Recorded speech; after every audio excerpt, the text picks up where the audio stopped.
All right, welcome back to The Devil in Detail, the Grendel Reread podcast. I'm Eli. I'm Ben. It's episode 43, and it's a big milestone issue because we're starting our coverage of The Devil's Legacy. That's Christine Spar, the second Grendel in this cycle. Very cool.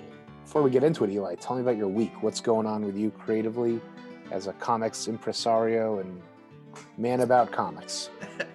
Well, just still reveling in last week's insane episode, how amazing it was to have all those comic greats. We talked about so many different books on that episode. I went right to Abe Books and I bought up a ton of stuff like The Adventures of the Escapist, which is written by Michael Chabon, who I love from his work on Star Trek Picard, as well as his book work, and Diana edited this. So I was like, yep, let's grab that. I picked up those Ray Bradbury comics that Matt was talking about, that he did that Harvey Kurtzman's final story. So I picked up issues 1 through 3 of that. They're all, it's a special all dinosaur edition. I think I'm going to dig that. Picked up Billy 99, Tim Sale's book. So I'm interested to figure out what that's about. It's World War III. Be honest, I had never heard of it. I hadn't heard of it either. It looks awesome. Yeah, I'm psyched. It's from like 1991. Looks like it. Ooh, it's a thick boy. How many issues? Yeah. Like 6 issues? It must be, yeah. Wow, that's cool. Yeah, it looks really, really cool. Well done. It is duo shade. I'm psyched to read this. That's cool. And then finally Tim Sale's solo to read Diana's Supergirl story in there. Super psyched on all that. Finally got the super limited artist print run of Image Grand Design, never for sale, never anything, just for the artist, printed by one of the artists for everyone. Shipping these out to everyone. Another thick boy, amazing feeling to like hold this in my hands, in everyone's hands. Ben, yours will be there very soon. Yeah, it's UPS says it will be arriving in 3 hours. I can't wait. And so that feels really good. I'm like honing in on the Ween-zine. It's almost done, and then I'm setting my sights for the next thing that we're going to be working on. I have a writing meeting with, shout out Mitchell Coleman. We're writing a thing for the 1963 comic that has been authorized by the Steve Bissett camp.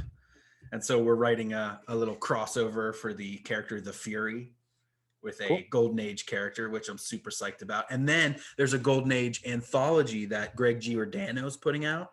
So hopefully I'm going to carry on the story of that Golden Age character into a 2 to 4 page spread for that public domain Heroes anthology. So I'm setting up the next couple things for my own work.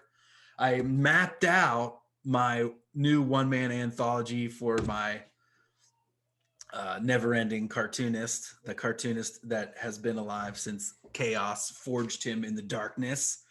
So that's going to be cool. I've kind of settled on a one-man anthology outline for that. So I kind of wrote that up. Yeah. So I'm feeling good about all creation. How about you, dude? What's up with you? That's awesome. I'm good. I am we're finding a balance in this house between its most important newest member. That's right. A 5-week-old baby and doing the work that we need to do. And so I finished the digital duo shade on Arcane #1. Can I talk about Arcane? Yeah, dude, let's do it. Cool. Arcane is going to be a basically ongoing series that Cosmic Line Productions is going to be putting out. Thank you, Eli. Yeah. And it's written by Transmedia Comics video game specialist, our friend Steele Philippek. And it is a horror. It's a all ages horror smorgasbord. Adventure. Yeah. It's really cool. There's like 12 issues in the can, and I'm coming in to do tones. And so I finished. Killing it with the tones, honestly. Yeah, it's funny. I spent a lot of time thinking about, there's a lot of dogma about duo shade and like don't do digital duo shade. But you know what? F that. I'm gonna do it and make it my own and make it jazzy. And it's looking awesome. Thank you, man. And like the last 5 pages, I finally kind of honed in on like how to use the digital approach to make it duo shade-ish, but bring something extra to it. So it's looking really cool, and I wrapped that up, and I look forward to, there's maybe a few edits, and then I have to do another pass through everything to get the production to line up with, to make it get the pages at the right proportion and all that. Right. So that was cool. And then for the last few days, I've been on an editing gig, editing Gumshoe City, which is a webtoon comic by my friend Winston Gambro, who's a cartoonist and designer and writer in his own right. And this project he just writes. The artwork is like super cartoony and beautifully colored by Michael Lee.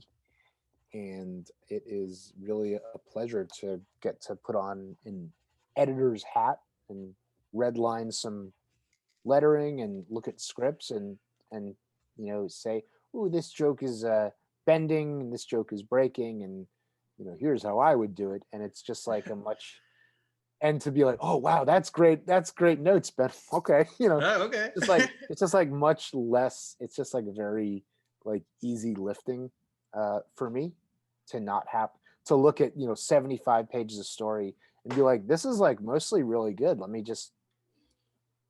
give you a compliment here and a suggestion there, and yeah. So I'm doing that, and that's on Webtoon, right? That's on Webtoon, Gumshoe City. All right, check out the link in the comments below. And then on Monday, I'm gonna pull the trigger on penciling Oh Fuck Why #2.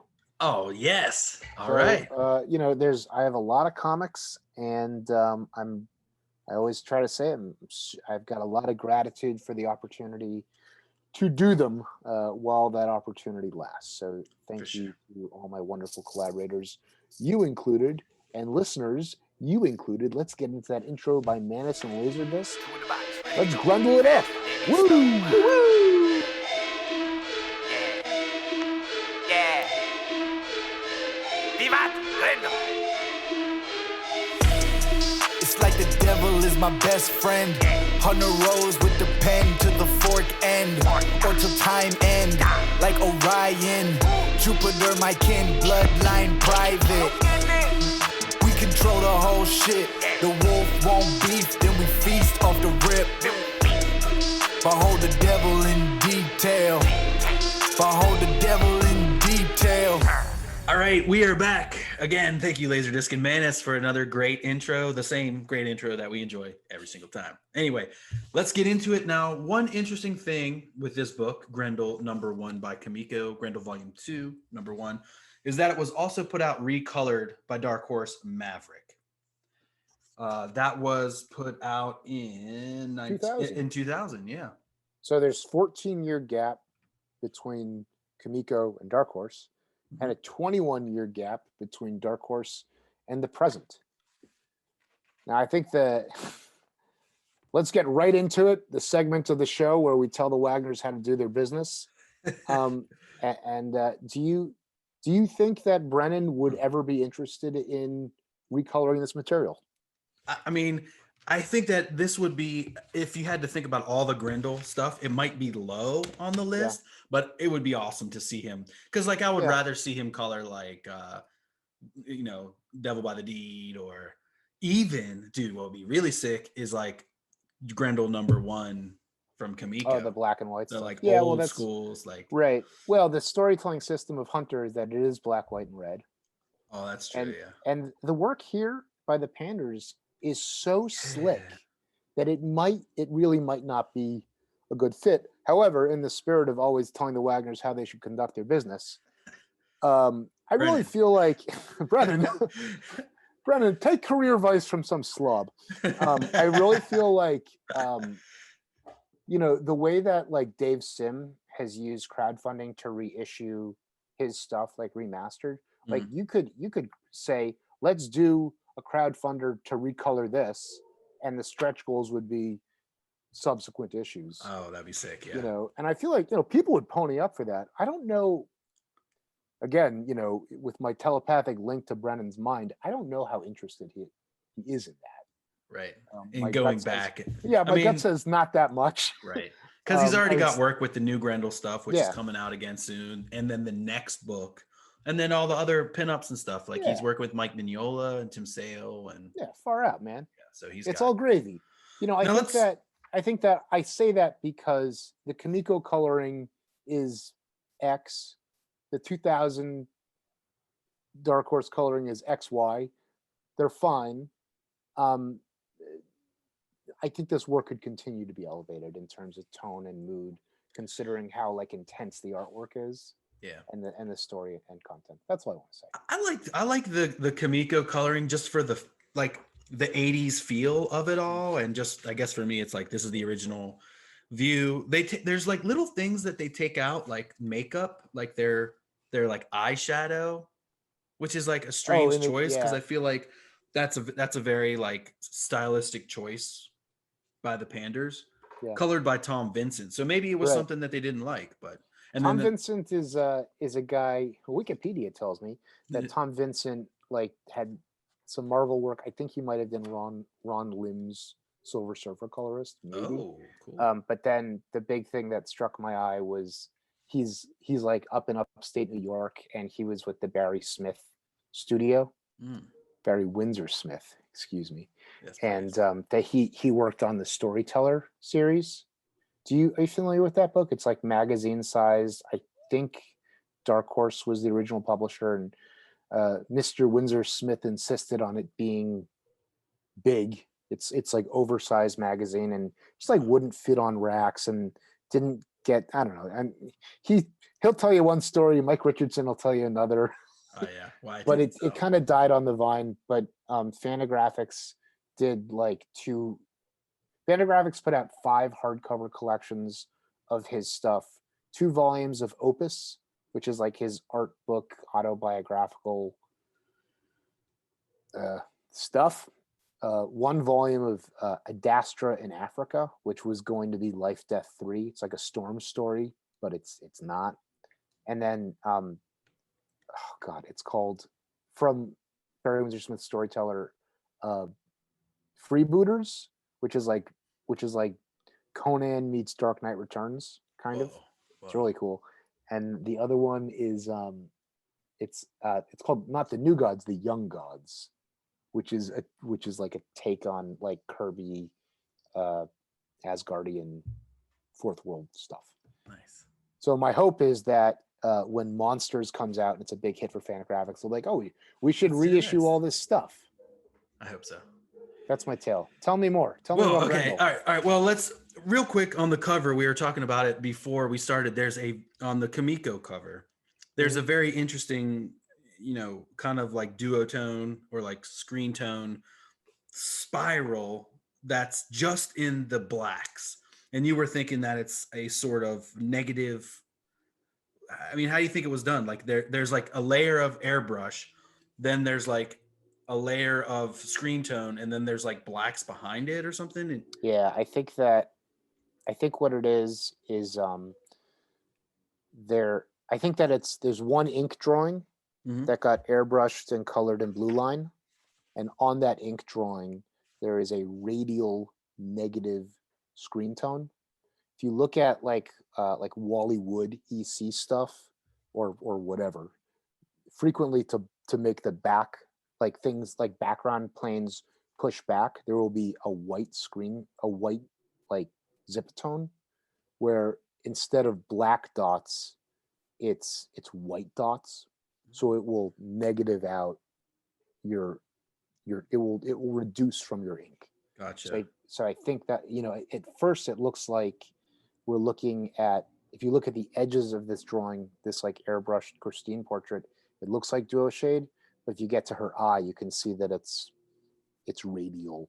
It's like a hypnosis wheel almost. Yeah, man, it looks so cool. Yeah, it's really cool. And then the back cover is the last page of Devil by the Deed. Yeah, it is very cool. And that circle, I've edited that circle into a sticker for cell phones that I send. Oh, there you go. All the time. You do send it to me all the time. Yeah, and it's cool because it's like a movie poster in that it gives you like the context that you need to say, well, there's another book that she wrote, and now let's get into her. Exactly. Her Yeah. And there's a nice intro by Matt Wagner talking about, where he's been, where he's going, um, about the similarities between so-called good and evil, and everything that he's faced before, and that he's really looking forward to continuing down the road of many different Grendels. He had he enjoyed hanging with Hunter, and now he's ready to move on. Though he usually says he didn't enjoy hanging with Hunter, but there's a house ad in this book for the 15th issue of Mage. that's right. So things are good and getting better. Right, and maybe he's focusing on Mage instead of I wonder if there was a time where he was like, oh, I'm going to draw this Christine Spar story, and then Christine Spar story, and then it was like, Mage is getting better, though it's just ending, but I need to focus on that, and then let's just get the Panders. I wonder. Yeah, not to recap all these interviews at in Back Issue magazine, and also Matt tells the story. People ask Matt the same questions, and he gives the same answer with a smile. Yeah, it was I guess suggested that a Grendel ongoing occur. He said, well, the character's dead. What's the creative challenge? There's that that famous girlfriend whose fierce maternal instinct sort of inspired Christine. The character was there as the author of Devil by the Deed, and the vague duality between, is Grendel a sentient demonic entity or an expression of the zeitgeist or something in between the two, is sort of explored here. Yeah. And we have the first intro page, which is left out of the Dark Horse, which is a cool painting of the Grendel mask. It says the events chronicled herein take place shortly after the publication of Devil by the Deed, which contains Christine Spar's account of the first incarnation of the fiend Grendel. Is it my headcanon that she won a Pulitzer for that? I might have made that up. She did. That might be something I say that I just made up. You want to talk about the Panders briefly? Sure. Yeah. Brother team. I believe out of Seattle. And Maybe Portland. Maybe Portland. You might be right. Very super 80s inspired. I feel like their aesthetic, well, it continues today in their work with Dissident X and some of the other work that they're doing right now. They're very active on Instagram and Facebook and stuff. You can actually buy pages from Devil's Legacy on their Etsy store. If anyone's interested, check out the Panda Bros Etsy store. I don't know what they were super young when they did this. They were like out of high school, living in a studio. I mean, this is all from the back issue thing, what I read. Right. They were living in a studio that was above a punk club in Portland doing poster art and graphic design. And it's funny, there's another, I know it's hard to believe that there's another Facebook group that I frequent other than yours.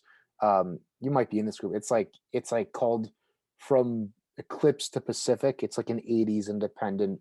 And yeah, and every week this series comes up. And a few weeks ago it came up, and longtime comics writer Chip Mosier said, oh God, and I screen capped the comments because it was so great. I love this book. It came out in the 80s and it felt like it was of the 80s. Yeah. And I thought that was a really interesting way to encapsulate it. The style that I think of that the brothers mentioned in this back issue interview is graphic artist Patrick Neagle, who's the guy that kind of set that 80s style. I think of him as all the hair salons in the 90s had Dustin Prince. Right. Absolutely. So it's white skin, coif, pointy, but this kind of Jones kind of. Yeah, exactly. Probably started it, yeah. Absolutely. So it's just super 80, the Duran Duran album covers and the Take Me On. Absolutely. Really, for us, the 80s is Ninja Turtles and He-Man and Ghostbusters. But for adults, it's like, new wave and like, yes, we exactly. don't know anything about that. Like we were big. Short hair, big shoulders, right? Cocaine, cigarettes. Yep. I think that there's a lot of like yuppie commentary in here. Yeah. And like the characters are, all kind of like sleazy 80s assholes, hedonism. Like they're not very likable. And Christine as a character who's like parentally, I mean, she's adopted, but like when Diana shows us like with her deeply traumatized, damaged mother, it's like there's a lot of damage that goes on that carries over. So take it away, Eli. I've been talking too much. No, I agree. I mean, we start here. Devil in Response is entitled. We get a splash page again with the Dark Horse. They take out like the title and the created by, and so we just get the full splash of the New York Times building, flying cars. I believe this takes place around around our day and age now. It's basically where it's like modern times. Yeah, it might be like 5 to 7 years from now. If Anson is a baby, you're right, in February, in early 2020, and he's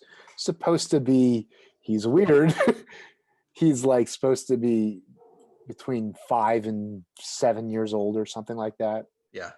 So we'll get to Anson. 2027. Yeah. Yeah. And so it's all narrated very much in the way that Hunter's was. She's like making notes. She's making like like a captain's log kind of thing, recording it into a computer, though she does refer to it as writing sometimes.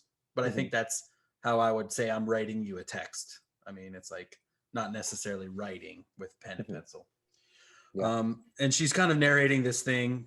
Sales are good for the book, 300,000. It's not great. It's enough to get her the new seat, but not enough to like have her go, have her relaxing in a penthouse or something like that. So although she does live in a penthouse, like, she does. Jesus, is it ever going to be enough for these people? Never in the yuppie 80s of one of the gags here. Yeah, one of the gags is that she's just had an appearance on the Phil Donahue show. Right. And like, how old is he? He must be like 80.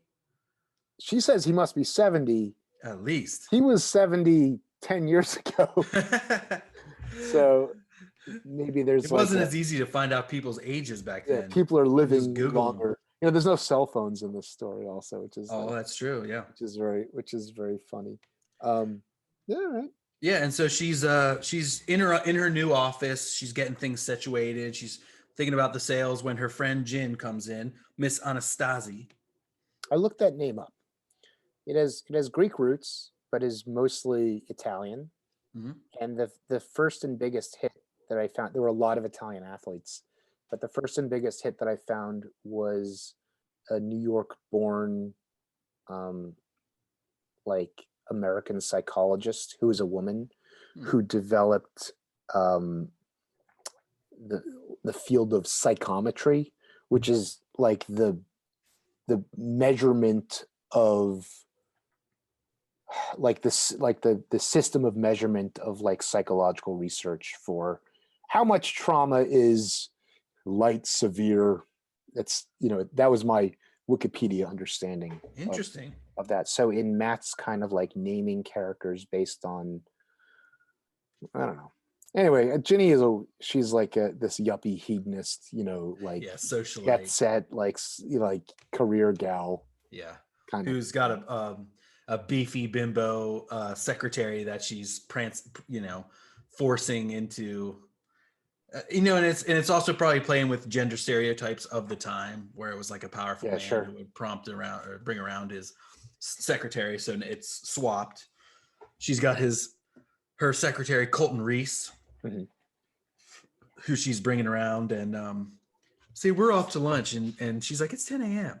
and she's like, wow, it's an early liquid lunch. Yeah, this is like obviously a pattern that she brings in these secretaries and abuses them, and or does whatever, she has her way, and then they're not really secretaries. Right. But Colton is Colton meets meets Christine, and I've read your book. Everyone's read her book. Everyone. And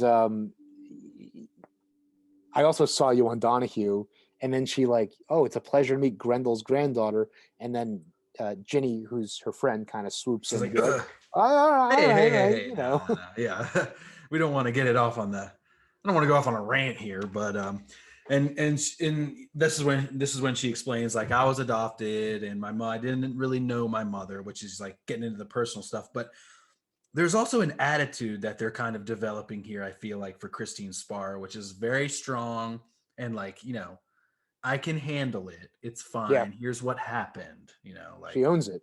Right. Very much so. She owns it. And she's like a strong-willed person. She's not at all someone that you can get over top of. And even she's a little bit above this yuppiness that her like friend is all about. Yeah. Well, she's at a level beneath it. She's less, she's beyond, we'll say. I don't know. They both suck. The colorist in the Dark Horse edition does a really nice job in sort of setting a little bit more mood, like more limited color palette in this and all the scenes. In Tom Vincent's backgrounds are, kind of bopping around from, it's much more like comic booky. And then I think it's Steve Cox does the 2000s Dark Horse. And there's a lot of, it's Jeremy Cox. Jeremy Cox, excuse me, which I'm sure is a, you're close. Yeah. I'm sure Jeremy Cox has been working for decades. I just, but there's a lot of like gradients and blushes in the backgrounds and some drop shadows and a lot. I mean, there's like, I wouldn't say a lot more, but there's between the gradients and like the cell shading, there's just like more planes in the face that are getting hit. You can kind of see some stuff there, and the makeup I was talking about that they removed and stuff. Yeah, there's like some color holds like on these when Ginny swoops in, like the motion lines have like kind of a brown color hold on them. So it's a lot of just like more subtle stuff that gives it the kind of state of the art feel that this like Blade Runner world kind of deserves. Right, exactly, yeah. All right, so yeah, then we turn the page and he's finally we already did that part. Well, she's no goddamn ghoul. She loves the hardcore stuff. You're really gonna bop over here at Grizzly Watch, Chris. There is a lot of cool like I said, this is the future of the 80s. Like envisioning like the 80s never ending kind of stylistically and stuff. So it's cocaine on cocaine. Yeah. Yes, and, exactly. And Virginia is maybe a step professionally below, but she's at the Arts Watch section. I get you. And so that's the play there. She's saying Grizzly Watch. Yeah.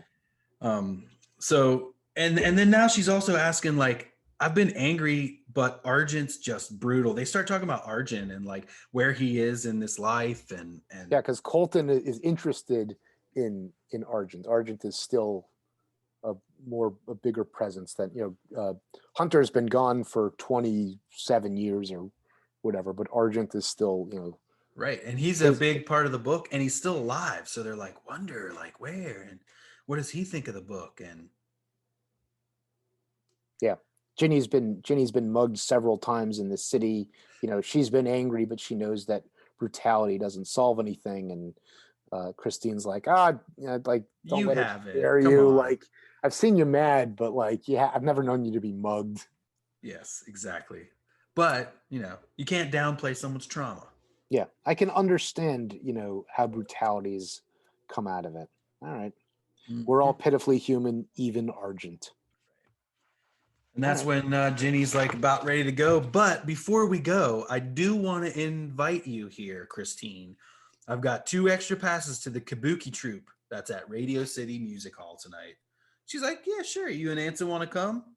She's like, yes, I've got to go. But in a little foreshadowing here, she's like, I have to return this library key card that allows me to get into something at the library. Right. The Mm, so key this card. this series was written like Marvel method, plot and script. Right. You give the breakdown. This is the narrative beat that you need to hit on the page, and I don't care how you do it. Which for really talented, hungry 22-year-old, 18 and 20-year-old guys is a lot of leeway. And then you see how much space you have to play with, and then you script it based on that. I guess the point with the key card is that in doing research on Devil by the Deed, she was gaining access to non-public archives at the New York Public Library. Right. But it comes back later. Now I do really like it's cool how this, like, it's almost like two frames at the bottom where this lamp shade kind of like splits it. So and you get two actions there. You get them leaving, but then you also get a shine on the key card again in foreshadowing, like this might come up later.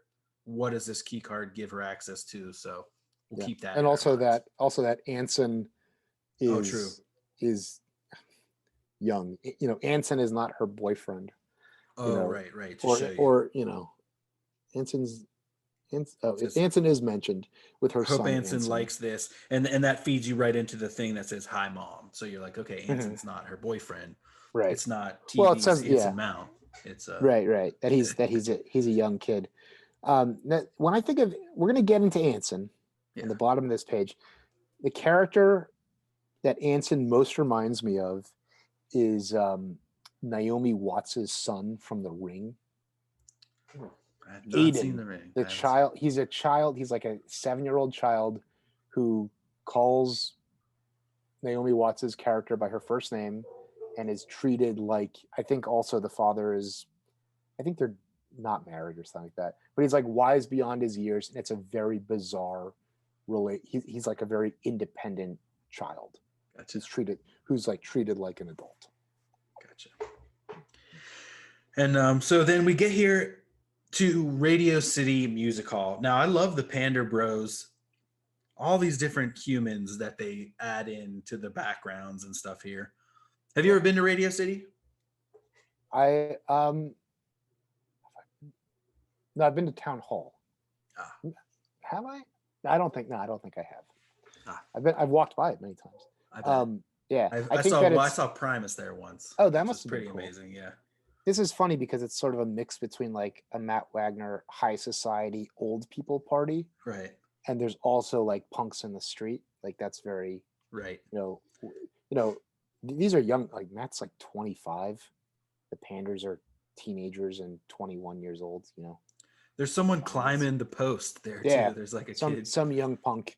That's just New York art. That's like Basquiat getting wild, living life as an artist, man. Can't you dig that?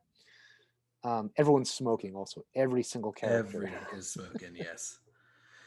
So they're excited. She's talking about that, there's a national, maybe international tour of the Kabuki troupe. She saw some clips on TV. She's like super psyched to see it. And their star, especially the star, 2014. What do you want to tell us about Kabuki? I mean, I only know that it's like one of the oldest art forms known to man that's still going. It's Kabuki theater. She says that it was mostly all the characters are played by women, and then slowly now all of the characters are played by men, though in amazing makeup. I haven't seen any Kabuki theater. I also think of Sergeant Kabuki Man, the movie, the Troma movie. Yeah, sure. But NYPD. Yeah. So it's just like dramatic dance theater. Right. And then like the bit that's sort of in here that I thought was interesting is that it's like set up for theater, not in the round, but like the stage kind of like go so that people can enter and exit like with the crowd around them very like dramatically. Very much so. And we even have a little kind of look, hey, there's Zoe Bowie. We've got a little like call out, maybe like Zoe Bowie too. She probably was like just born, like David Bowie just had his baby or something. And so like that was a way to set it in time to be like, oh, here's an adult thing, and there's Zoe Bowie. New York will always be this like super avant-garde, cutting edge melding of society and the arts. Exactly. One thing that's different between Comico and Dark Horse in terms of the coloring is that the narrative captions in the Dark Horse book are all kind of like standard pastel yellow. And in Comico, they kind of like the color changes a lot. It's one of those like the background colors. It's kind of all over the place. Sometimes to like storytelling effect, other times not. So, for example, when they mention Tujiro the 14th in Comico, it suddenly becomes magenta. Right. You know, like maybe that was an illusion they were like not ready to do.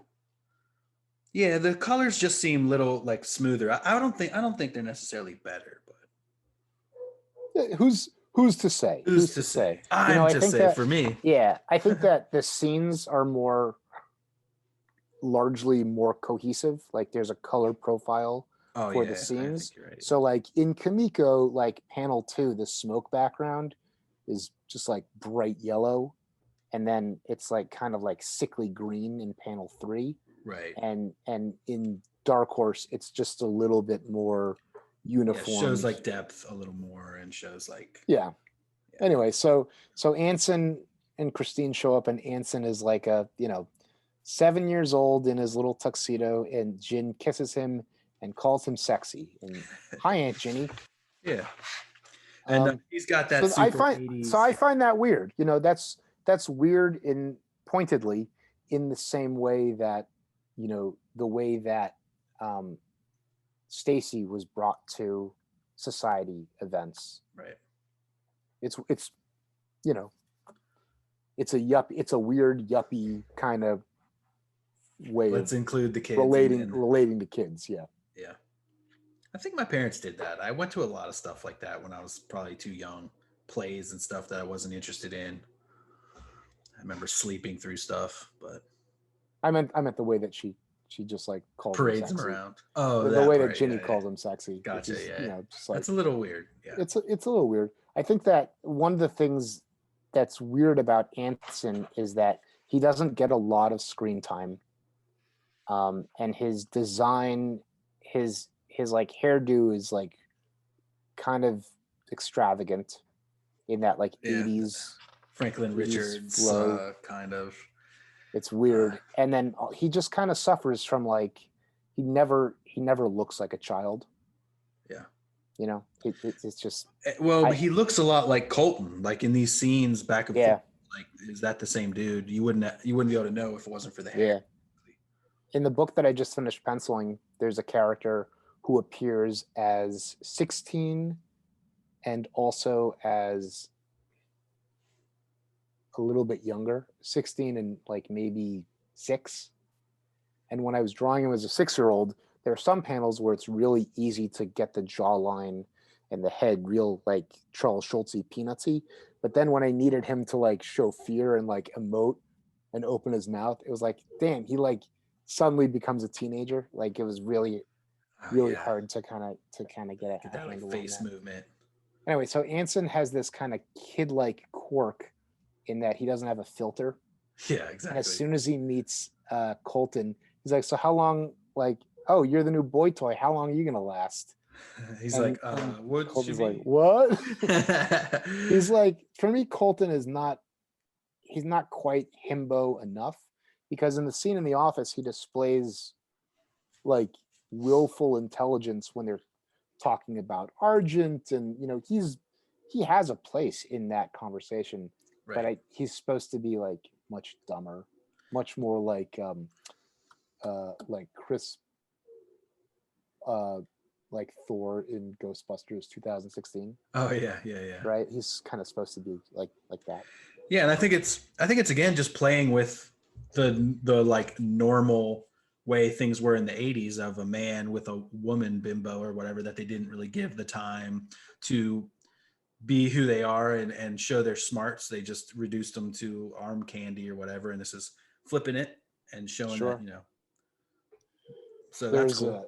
Yeah, and then Christine has a caption here where she talks about, I guess, like in bed, like Ginny gets these guys in bed, and then she's the sub, but she can't like, but because she's been so like dominant with them in the workplace for 15 hours a day, that she can't get them to be assertive enough in bed to keep her interest. I think that's what the Interesting. subtext is there. Interesting. I gave him maybe 5 or 6 weeks, and then luckily, before they can get anything else further, the lights begin to flash, and it's time to take their seats for the show. We get our first glimpse of Toshiro 14 here. He is a large man, kabuki style. This is where they're talking about how they took all the parts from women, and they say figures, in the same way that they say that cat is probably a man, figures. And Toshiro is very good, though, marvelously skilled, and Anson was stunned. Colton uninterested, and Regina, of course, stirred. Look how hot he is, she says, and it's again to show, her one-track mind. Yeah. The panel of him dancing in the Dark Horse under Jeremy Cox's coloring, to me, it's just like much more vibrant and warm. There's obviously more colors at play, and plus we got newsprint, and then we have glossy too, which like adds a little to it. It just it pops a little bit more. I don't know. Yeah, I agree. It's really hard to say because there's like if you look at Comico, like look at the last like panels 3 and 4. I'm sorry, 2 and 4. How like in Comico the people sitting behind them are flat, like pale violet or pale blue. Right. And it really helps the characters that we care about to come forward. Yeah, that is a good move. And I almost think that's like more how they would look. It's dark light, and the light's shining on just our heroes here, and yeah. All right. Anyway, so there's some history on Tajiro and blah blah blah. He's so mysterious. I have a hard time buying into the idea that anyone would get this excited about like a kabuki like tour. There's that. It's the new rage. It's all the rage in the 2030s. I guess so.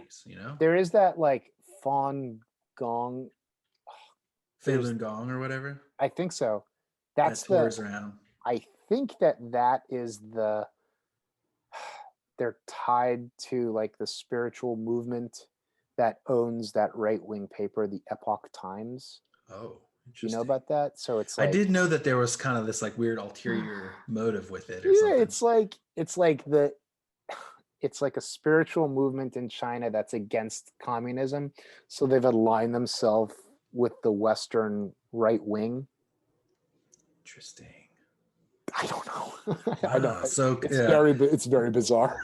Maybe this is kind of like a similar thing where it's like a political movement, kind of spiritual and artistic movement that everyone's a Twitter about wherever it goes, and so it's the hottest ticket in town. I'm just saying that it's similar to that dance thing, that it's like it's a weird thing, and when their pull quotes are all like, it will move you spiritually. It's like, okay. Like, but like that seems to be like this Toshiro the 14th Kabuki act puts people under its spell. That's what we're for sure. Yeah, that's what we're seeing here.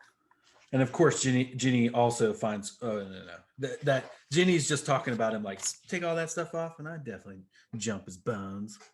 So then, our next scene, we're backstage. They use their press pass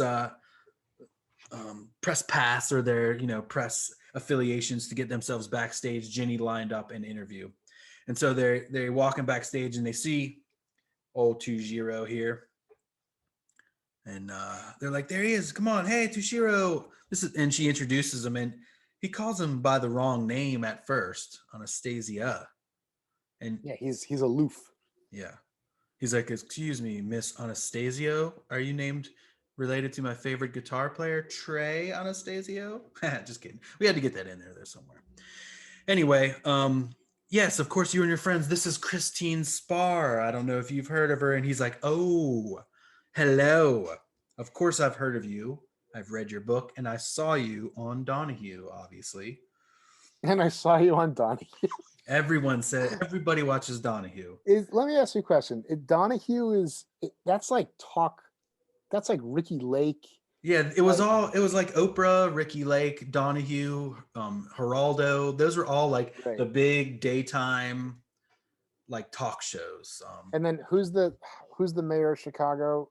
Jerry Springer. Ed Koch. Oh, Jerry Springer. Yeah. But then Danahue is not like Danahue is not Jerry Springer. It's like more journalistic. I would think so. They all kind of were in that same.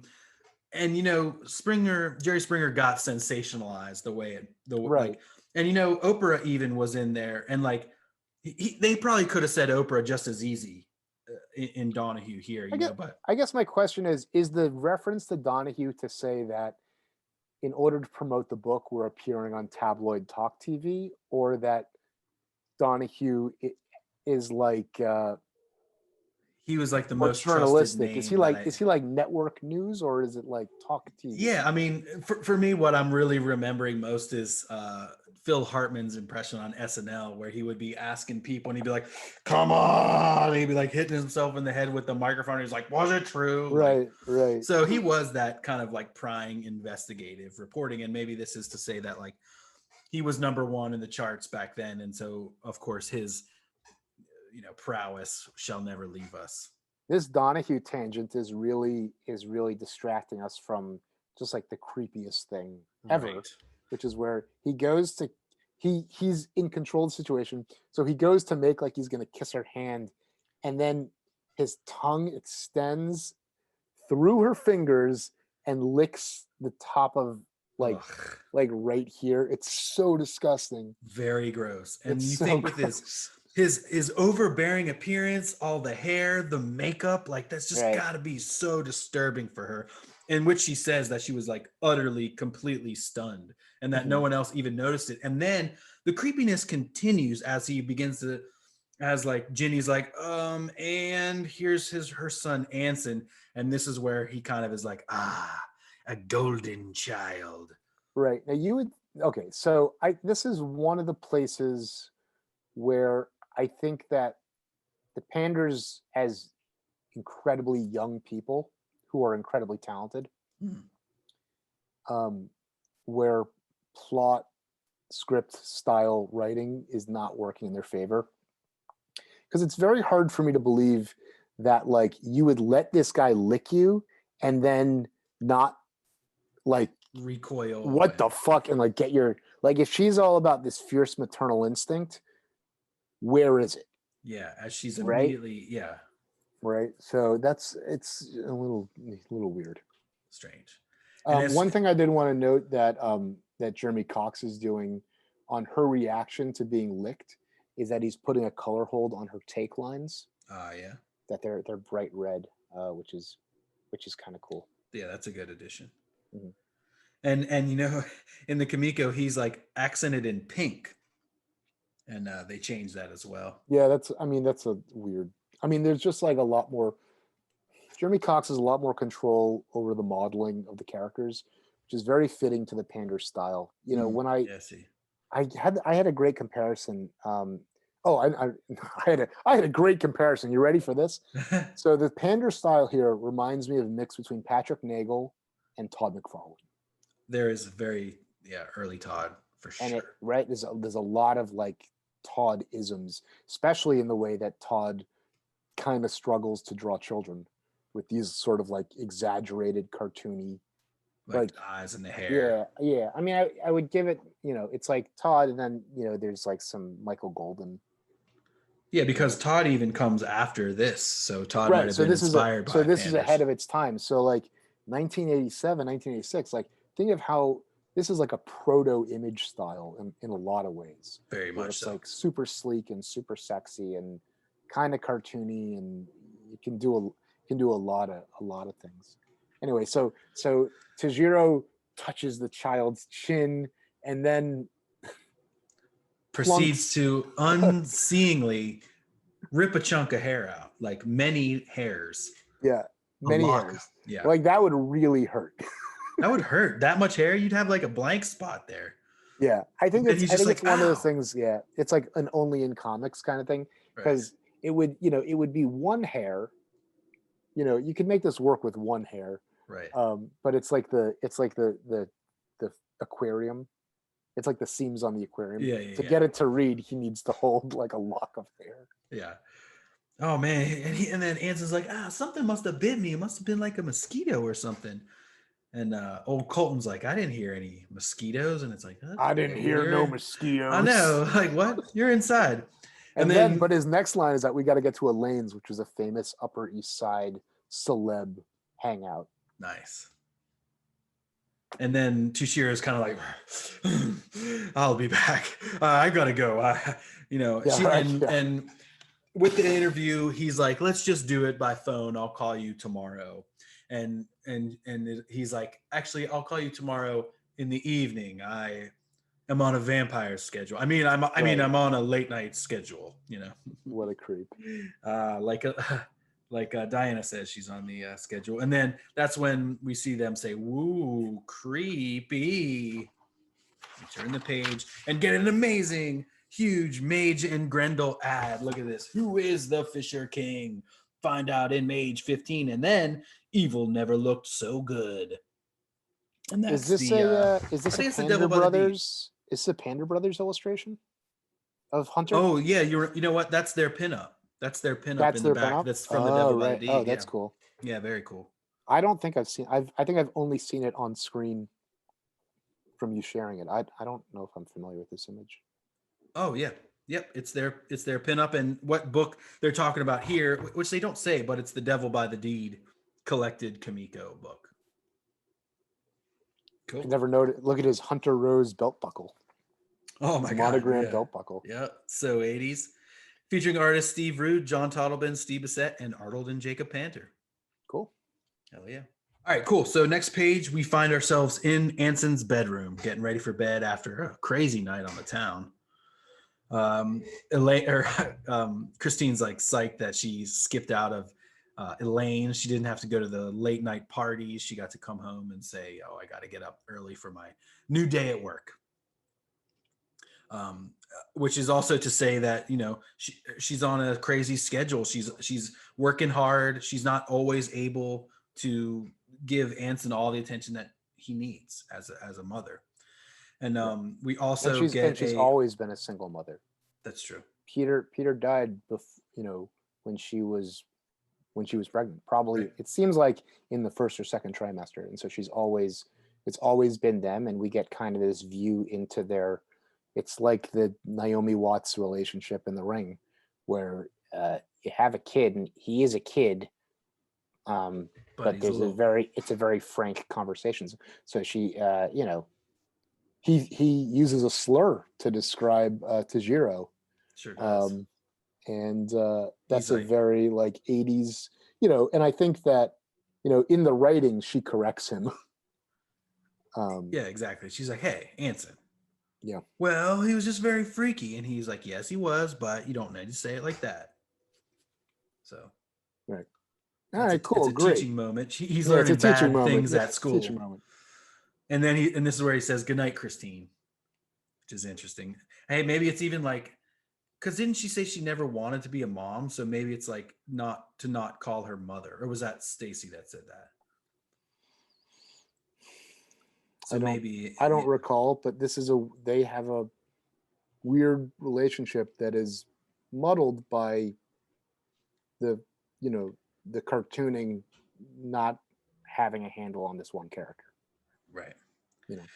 Well, he goes to bed, and I guess the meeting of Tushiro tonight had an impact on both of them.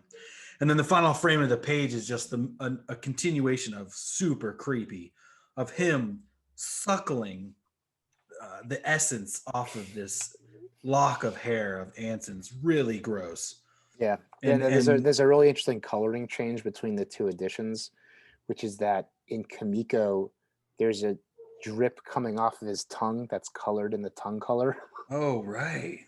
And then in Dark Horse, his tongue is like bright red, and drool doesn't need to be colored the same color as the tongue. Right. It's so either way, it's disgusting. It's like disgusting. He's so thoroughly disturbing. Right. And then here's where it starts to get crazy. Very cinematic, very Zappa in this 5-panel on the top of the next page.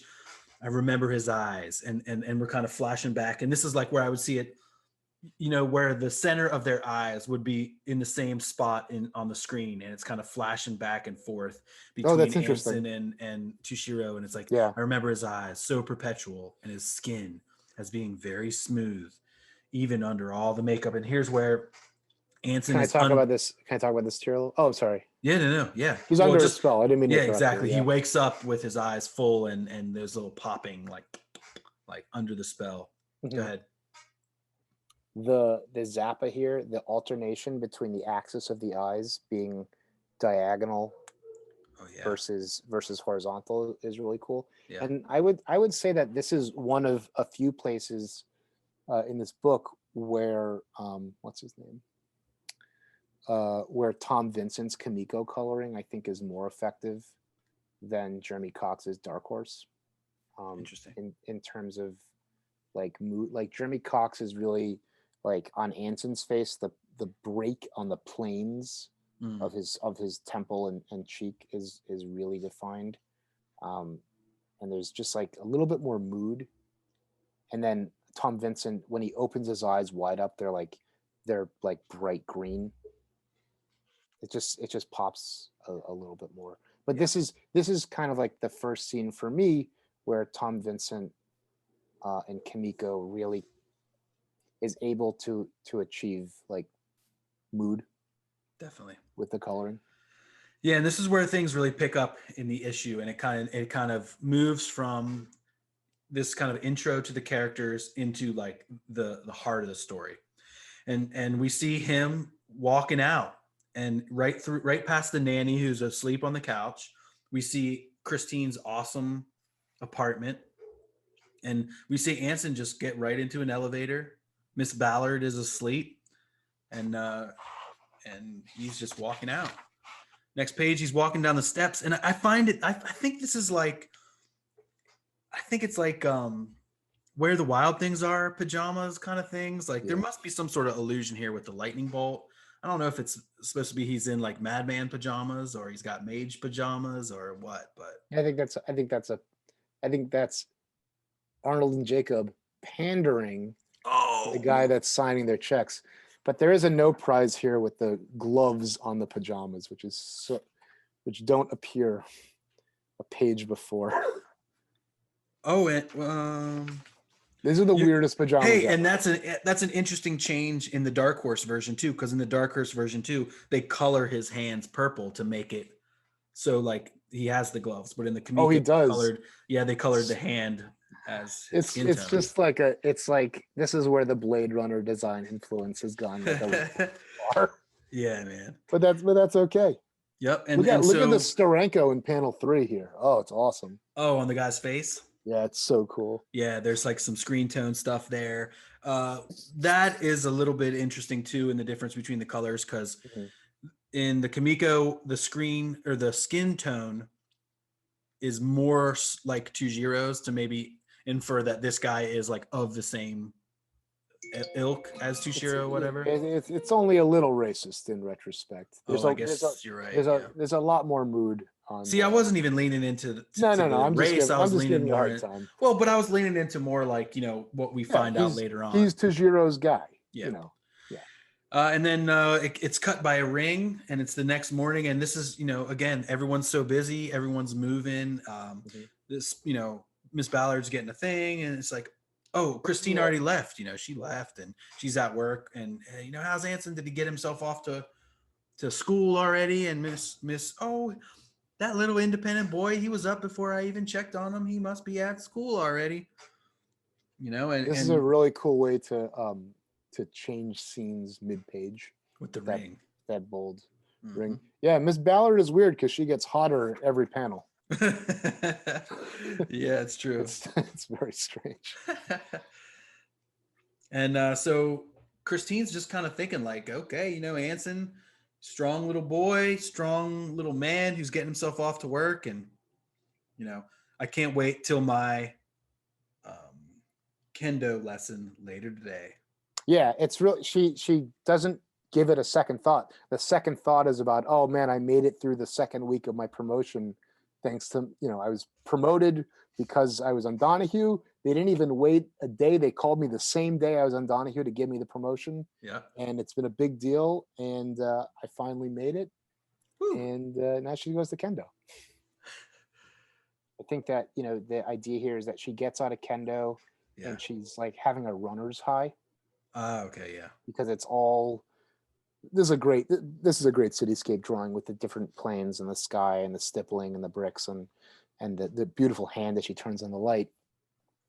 Anson, babe, I'm home. And this is the page where I think, this is one of the pages where I think the script, the plot dialogue Marvel method is not working, because she realizes that Anson's missing. And the storytelling response to that is to show her in her bodysuit. Right. Like she like emotionally it's not working. Yeah. Right, like right. The acting is really, really bizarre here. That's right. Well, and then she's kind of like, she's obviously narrating this from like a later point, because now she's saying like, and this is where like things get hazy. This is where like I quit remembering exactly what happened, because, and again, you say the acting doesn't make sense kind of, but all I could recall was the feel of Tujiro's tongue in my palm, and she's starting to get crazy. And we turn the next page, and this is where like, but she's not getting crazy. And I think that if you're supposed to take it at face value, it's that she's damaged by the Devil's Legacy ding, and also like she's self-absorbed. She's like not like Matt talks about this fierce maternal instinct, and we see it in an assassin's drive, but she's like, you'd be freaking. I'm a new parent. I'd be freaking the fuck out. Right. I'd be pulling my hair out, eyes bugging out of my head, and I wouldn't be getting more comfortable. She never really seems to lose her cool, which is Matt's text says there's the icy gravity of the situation was staggering, and I was so tired to begin with. I don't know. So this is one of my. I'm not thrilled with it. Let me on the next page give Jeremy Cox a huge compliment on the police scene, because his colors really bring out a lot of mood. Right. On this J. Jonah Jameson looking detective here. And I mean, he's even smoking the cigar and everything. And like, this is where she's like, I must have called Regina, a decision maker. She's not, but at least she was a buffer. And so they, the two of them go down to the police, and they're just like, come on, we gotta, like, my son's gone. And the guy's like, well, how long has he been gone? It's only been 24 hours. He's probably fine. So and there's so much crime that I don't have the manpower. Oh yeah, exactly. Yeah, she's getting a little pissy.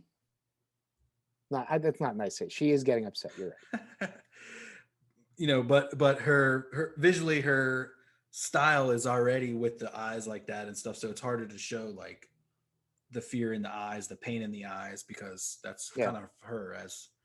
And he's like, look, tomorrow morning I'll put out an APB and we'll see what happens. But I can't. And Christine's all pissed about that. Up yours, pal. And obviously there's a relationship going on, because he says, see ya, Chris. And it's like, I'm sure it's with writing and having to meet with the police for different stories. But she thought that would get her some extra help, but it obviously didn't. I think that the abduction sequence is so creepy and so like read between the lines. Like when we get detail on this guy who's going to take the kid, it's so like draw your own chilling conclusions that there's a very interesting storytelling thing that happens in like the next few pages, where she like starts doing she goes to the cops and starts doing this independent research on like other child abductions that have gone down. She starts doing like research phone calls to other mother victims. Yeah.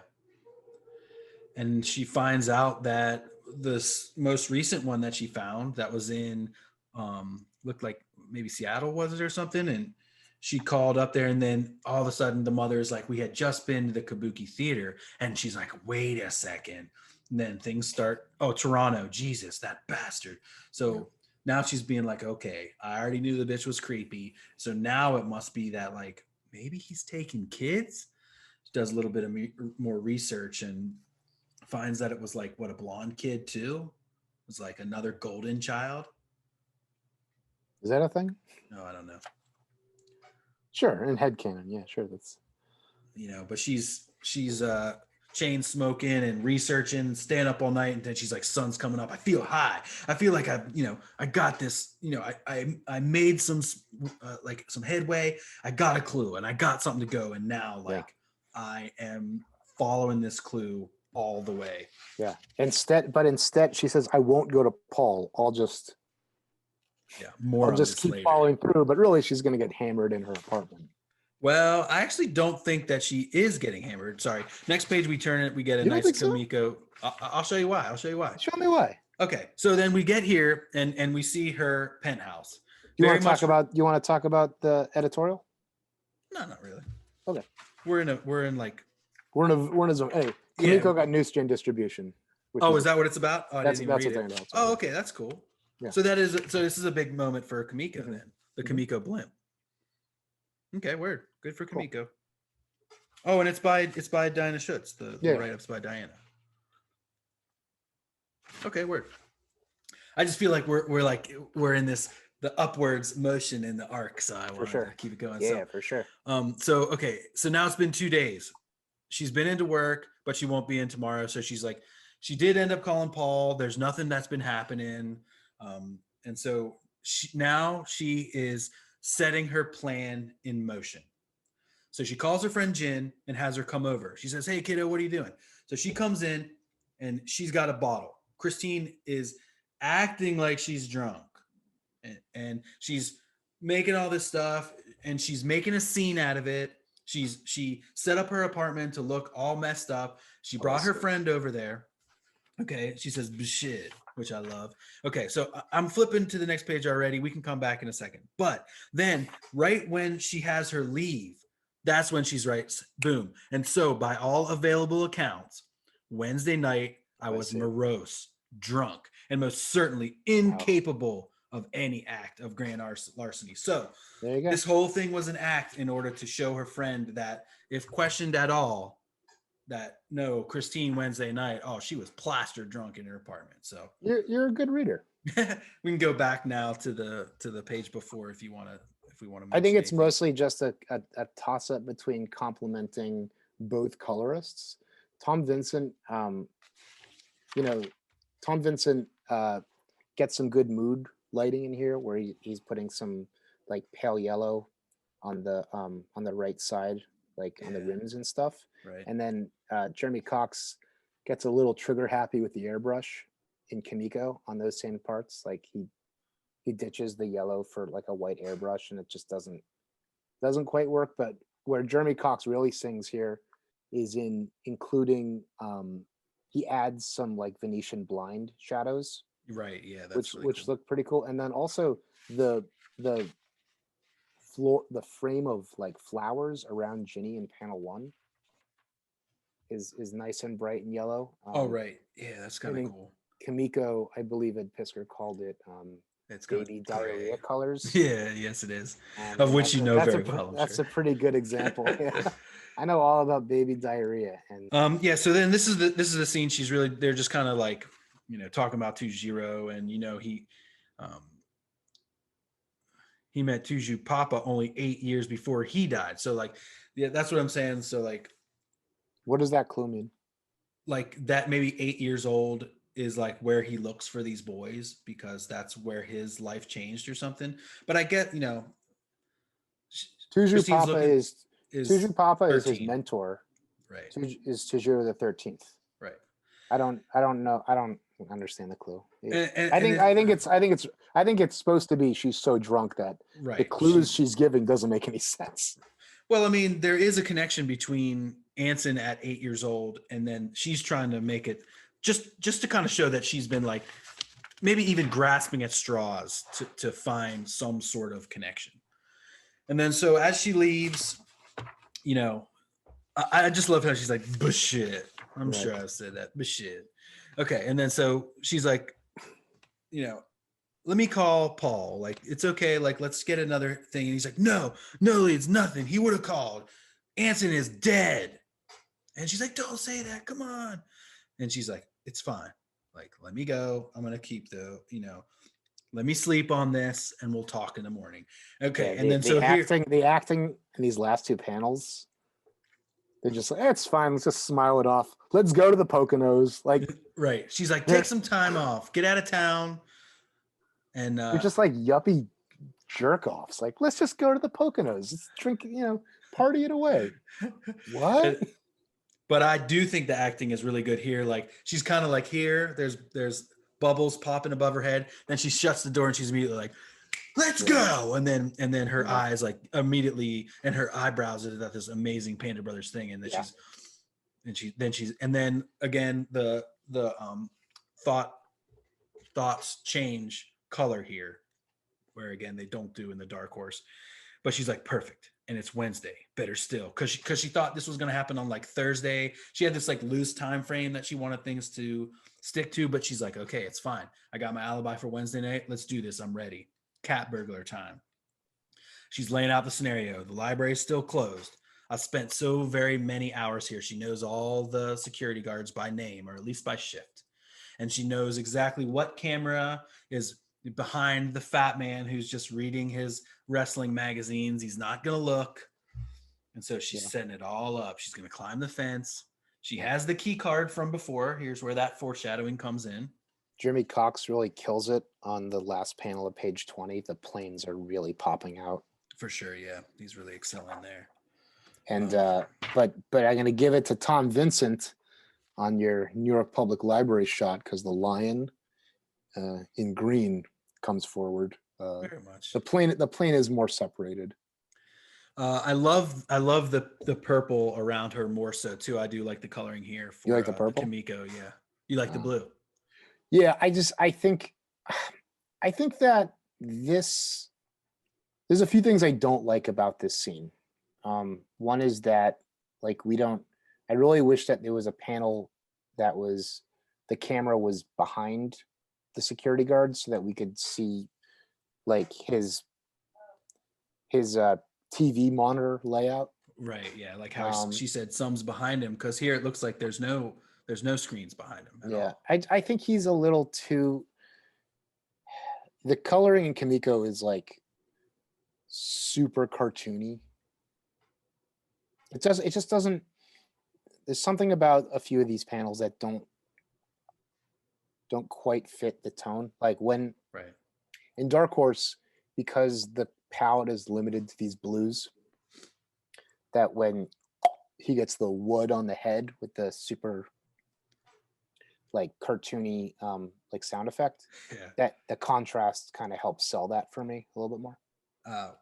In the Dark Horse with the red and yellow. Yeah, because all the colors are all the colors on the rest of the page are more uniform.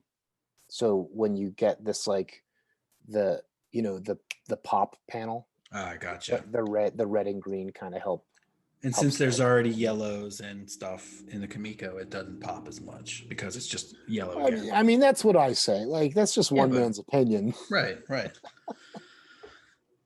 I mean, and here it just starts getting so good. I mean, we're getting, really good. Sure. I am not desperate, but not yet hopeless, because I'm not going to do it myself. And so she uses the key card. She opens up, and it is the Grendel mask. The theft has been discovered by now. In fact, I'm sure her response was disgustingly prompt. And so, she doesn't want to make it seem like it was her again. She's thinking very much so. She doesn't want to make it seem like she had the key card. So she blasts the case, shattering it.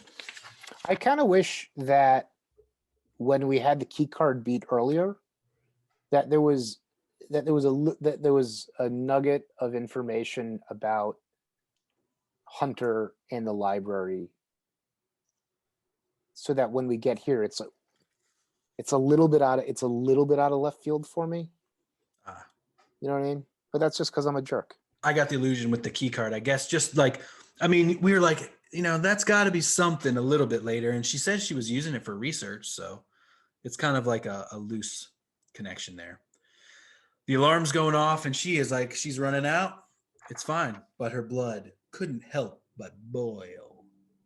She's running out. Jeremy Cox kills it on this one. He really makes it. Well, each book dramatic. He gets a different color, the shine on the buildings, mostly just this 3-panel sequence where she kind of hops out the window. It's like, it's just more dramatic and less cartoony. For sure. The purple buildings is a little cartoony. Yeah. She jumps out, she flips out, she throws the gun away, hops in her, and I do like the flow of this.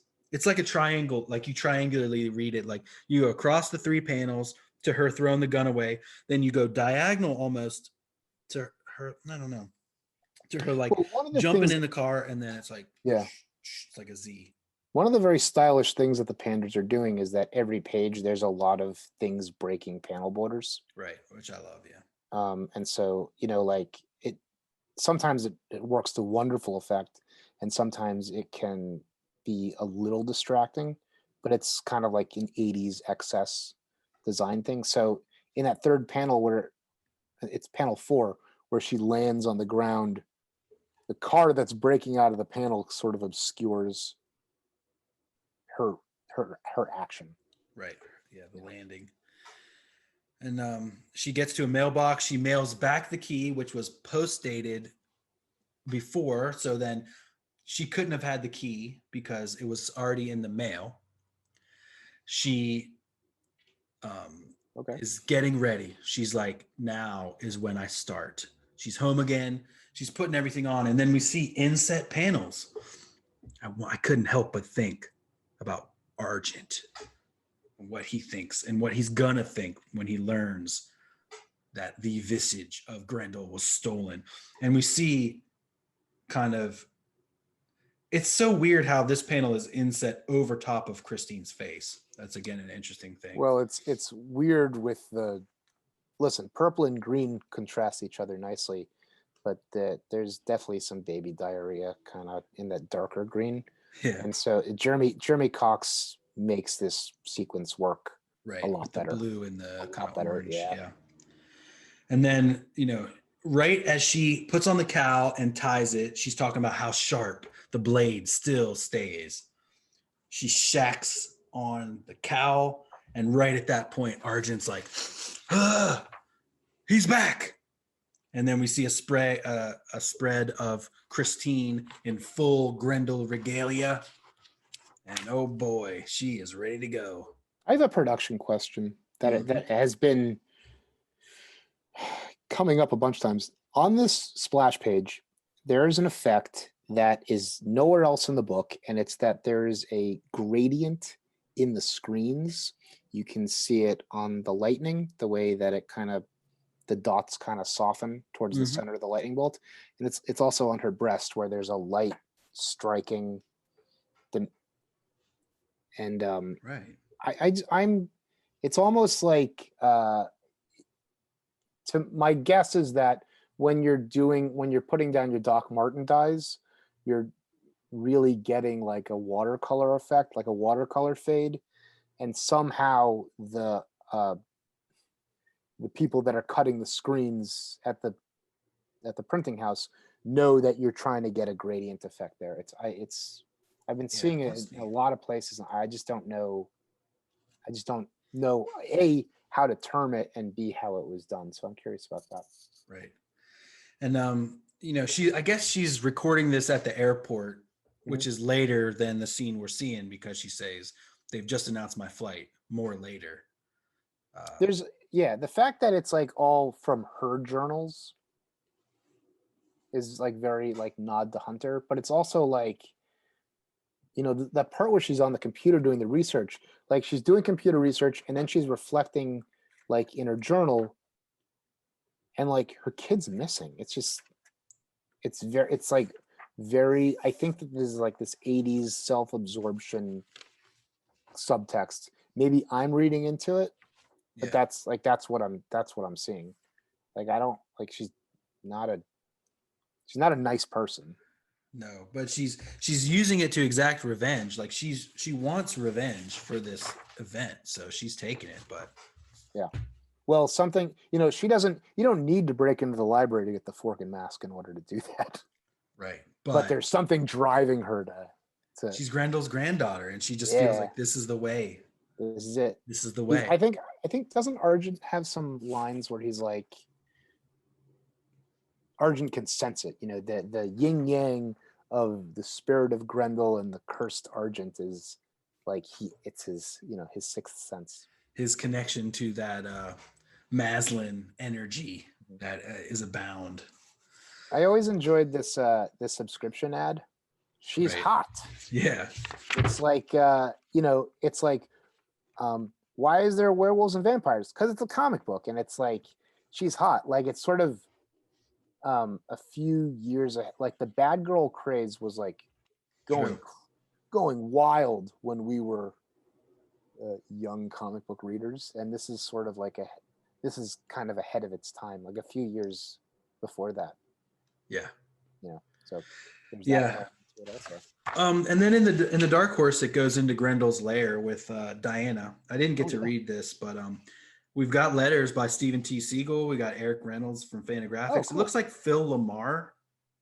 Like, oh yeah, Phil just got his brain blown to bits in Pulp Fiction, and he's cool. Yeah, that's really cool. And they're talking about Devil Child, I believe. Yeah, and we got Judd Winnick, Darko Macon. There you go. Yeah, Dean Haspiel, Randy Bowen. So it must have been the same thing. Like they sent a preview copy, and then they also are talking about these two guys who passed away. Leroy Vinegar, who was Tuesday Night at the Jazz Club, that short that Diana wrote, and then also Edvin Bukovic had just passed away. Oh, yeah. Was he the artist? He was on The Devils and Deaths, yeah, and he was the artist of that with Darko? Yeah. Oh man. So much love and respect to both of those.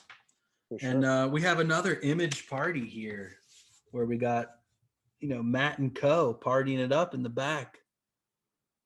Oh, that's in Dark Horse. Oh, Yeah, cool. hell yeah. Yeah, I was looking at Comico at the Dave Stevens Johnny Quest ad. Oh, there's the party. All right, party it up. We got Mike Allred and Scott Morse. We got Greg Rucka. Colorist Jeremy Cox. Oh, he was coloring Mage too at that point. We got Handsome Tim Sale. And not enough Coffee Man Shane Wheeler. Bob Schreck, Matt and Didi. Awesome. Cool. Great books. A great start to the Christine Spar cycle, and we're psyched to get into it. Yeah, man. Hell it's just like it's super stylish. We didn't even talk about Jay Geldof, who does a really nice job inking it. Yeah. I think he inks he inks 9 issues of it. And then the Panders ink 2 or 3. And then there's a backup inker, whose name Rich Rankin, maybe. I think he might have been the Wonder what the breakdown is of what the Panders do, like what each one does. Yeah, well, it's like they're like a punk rock version of the Coen brothers. Like the Coens are great writers and filmmakers and cinematographers and blah blah blah. Like Panders, like they work with their hands, man. Like they can, Oh man, can you imagine? You have a brother. Can you imagine like just doing creative professional work with your brother? Like how be amazing and getting along and not falling out. Doing right and having that like sense to like finish each other's sentences and panels and stuff. So it was like the Wachowskis, exactly. were doing comics and filmmaking and manga and blah blah blah and all that stuff. We hope to have them on the cast perhaps at the end of the Christine saga. Hopefully. All right, Ben, another amazing week. Keep on Grendelin. Vivat Grendel. See you next week.